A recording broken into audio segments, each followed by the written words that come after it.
Pat, you must be pretty excited for this weekend as you take on Clermont in the Heineken Champions Cup. I think that's a great word to describe it. We're buzzing.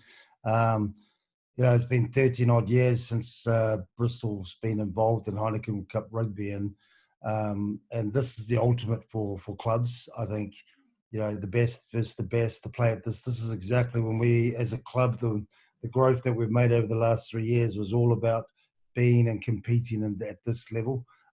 We grow as a club, we grow as individuals, when you're playing in this sort of rugby, and Clermont, great start. So there's certainly a excitement normally anyway, but it's certainly gone up a level because we're about to enter long overdue competition.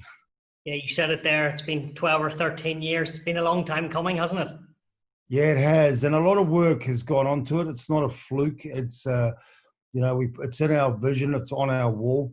Our ambition is Champions Cup, and not just to be part of it. The plan is every year we want to be part of it, but more importantly, competing for it and then ultimately winning it.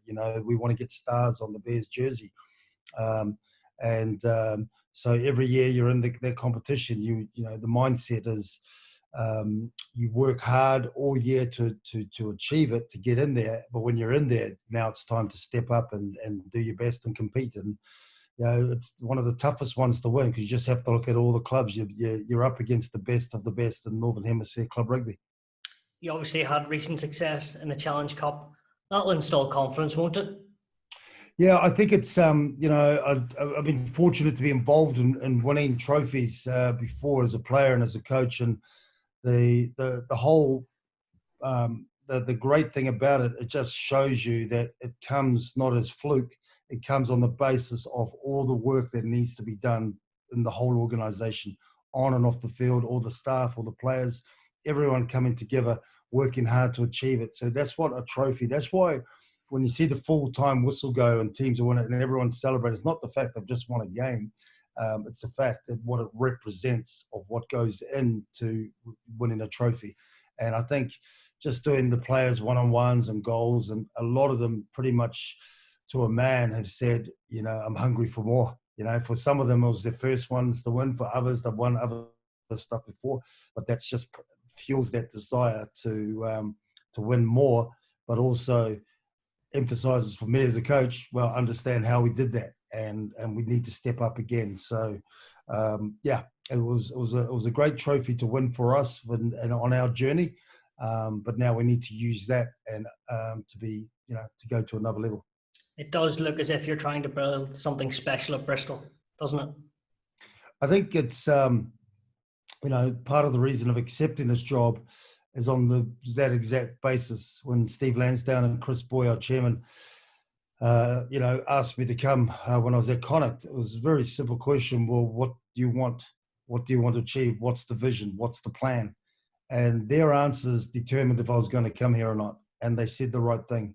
They spoke about success as obviously they want success here, but they spoke more to what I'm about is around, the community, about, the impact that we could have. They spoke with pride. They're both Bristolians. They spoke with pride about their city, the people here.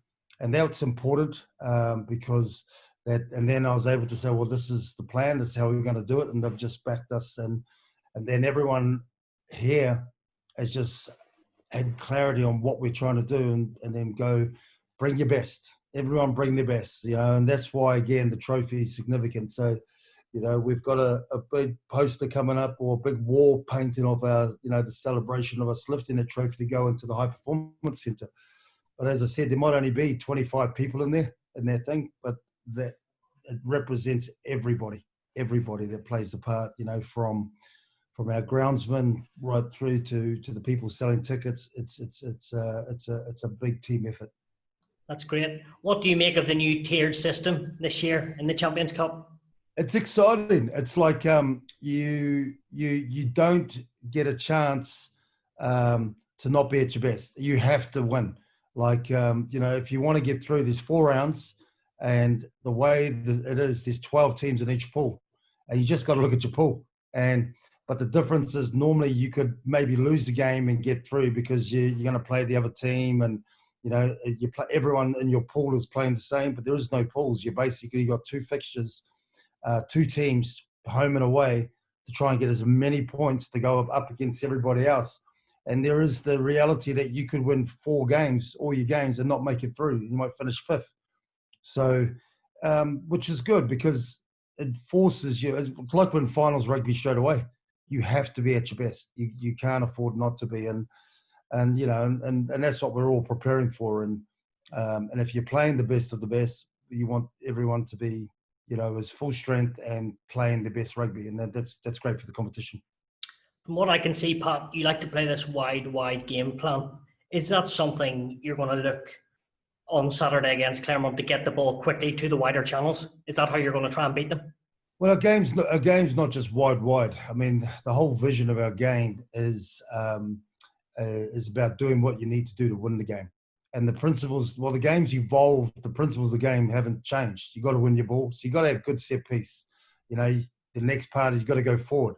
So, everyone's of different sizes. Easy to go forward when you have 150 kilos, 30 kilos guys, but that's not what it's about. There's ways, the beauty of our game, that you can change the point of attack. You can, for that, you've got to have really good skill. And even the wide to wide, you can kick, you've got to have a good kicking game, but to go wide to wide, you require skills. And so there's a lot of emphasis in the way that, when I coach, is making sure that everyone's skill level goes up to another level.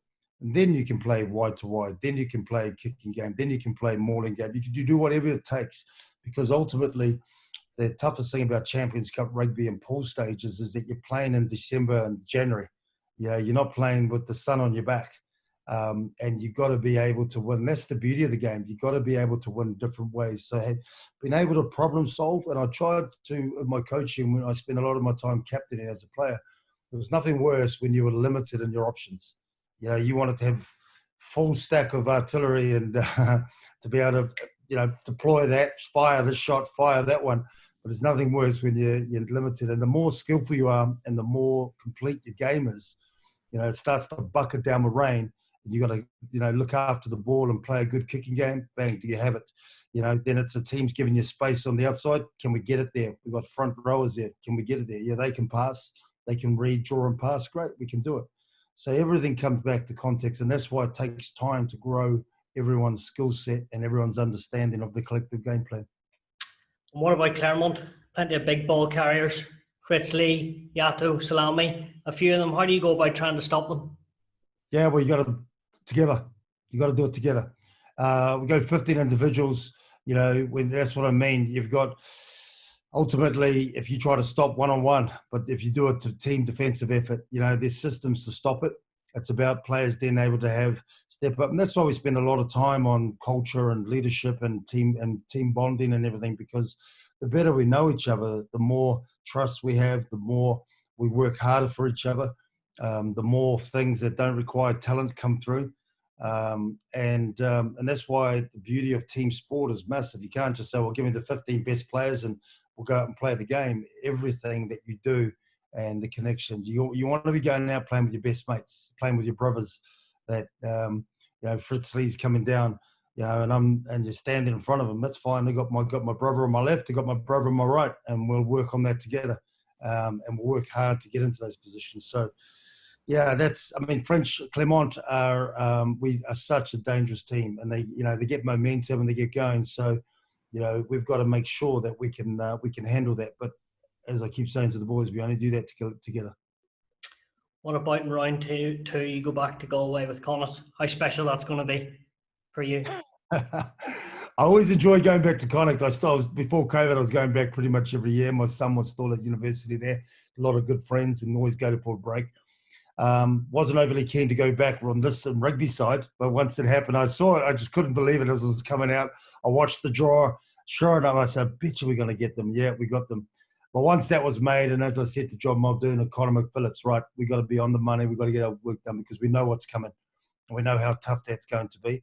And I know they'll be pumped in at their best. We just got to make sure we're at our best, and that's a big responsibility for us. But we are looking forward to going back to the sports ground. Can you believe how far Bristol have come in your short time in charge?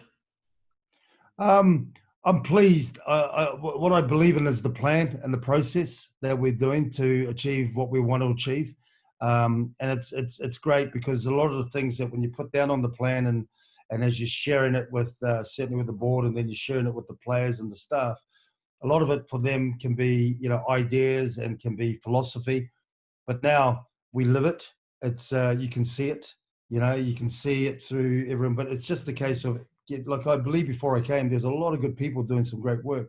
But like any organization, whether it's a sports team or a business or a family, everyone's just got to be on the same page and know the direction we're going.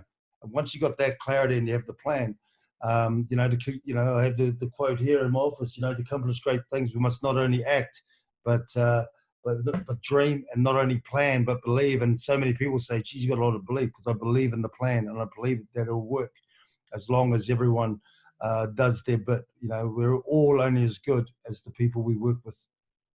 You must be pretty proud of the likes of Max Malins, Callum Sheedy, Johan Lloyd getting international recognition. That must be a big one. Yeah, massive. It's a down day today. It's funny you say that. The reason I was a little bit late, I just had my meeting. Me and Connor McPhillips had our meeting with the three of them. We normally catch up on this day. We just talk about the game plan and driving, and we're having that meeting before international rugby, and it was great that all three of them were involved. It made it difficult in our sense that three of our tens are gone. But it's great to have them back, and they all did extremely well, and their families are proud of them. And us as a club are extremely proud of them. And I can see already the difference it's made going up to that next level, surrounded by world-class players. British Lions. You can see already in the training, the two trainees that we've had already since they've been back, the difference, which is pleasing. So it's great for them as individuals, great for us as a club. Finally, Pat, you obviously won the Heineken Cup back in 2000. How far away do you think the team you're coaching at Bristol Bears is from that? I think, there's a lot of similarities in that, we didn't, sure, there was some internationals in that group, but we had a lot of homegrown players. We had a lot of guys that will never played test match rugby. And for me, Heineken Cup rugby, and John O'Farrell mentioned at the start of the week, this is the closest thing that you'll come to playing test match rugby for the club, for the guys you play in, week out. I think, we put a massive emphasis there, as we do now, around the collective. We were pretty battered then, and we hung in there, and that's where the collective came in, the culture came in. I think, the game evolves, but some of the key principles and values of the game are still the same. To me, professionalism isn't getting paid. It's about the way you do things and your standards. And that's driven really well by our leadership group. We've got some great senior players. We've got guys now who've been with me for 3-4 years, and they've taken over a lot of driving the standards because, again, as I always say, the vision then drives the leadership, and the leadership drives the culture, and then that's what creates the performance, and that's what will create our legacy. So, we've come a long way, but we also appreciate there's a lot of work to continue to be. We don't have no stars on there. We haven't won the premiership. These are things that we want to achieve, but it's day to day getting better. Brilliant. Thanks very much, Pat.